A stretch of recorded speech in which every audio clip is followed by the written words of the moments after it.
तर त्या निविदेशी महापौरांचा काहीही संबंध नाही असं आता सांगण्यात येत आहे। महापौरांचा ओढून ताणून संबंध जोडू नये, महापौर मुंबईच्या महापौरांचं हे स्पष्टीकरण आहे। महापौर बंगल्यावर मुंबईच्या महापौर स्पष्टीकरण देत आहेत। मुंबईच्या महापौरांचं निवासस्थानाशी निगडीत विविध सेवा सुविधांकरता नव्यानं निविदा प्रसारित करण्यात आल्याचं वृत्त विविध प्रसार माध्यमांमधून प्रसारित करण्यात आलं।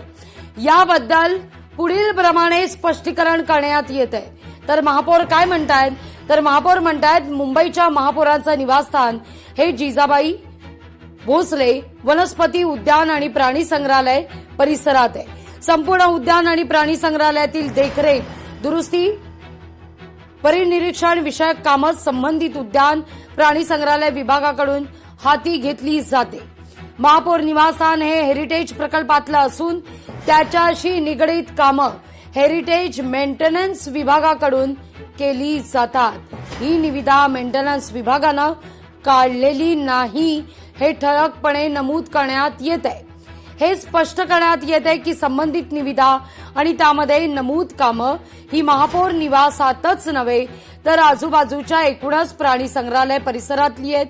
महापौरांना या निविदेविषयी काहीही ठाऊक नाही अथवा माहीत असल्याचं कारण नाही।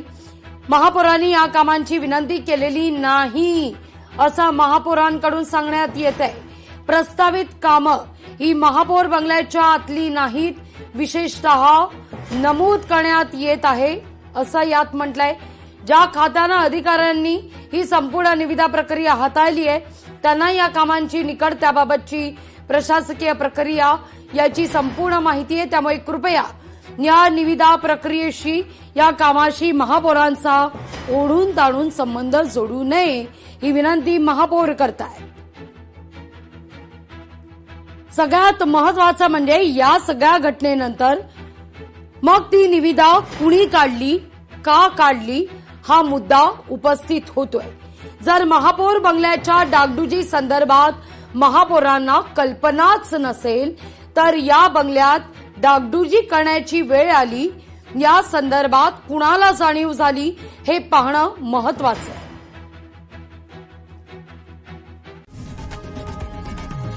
लोकशाही मराठी ऐका, पहा, जागरूक रहा।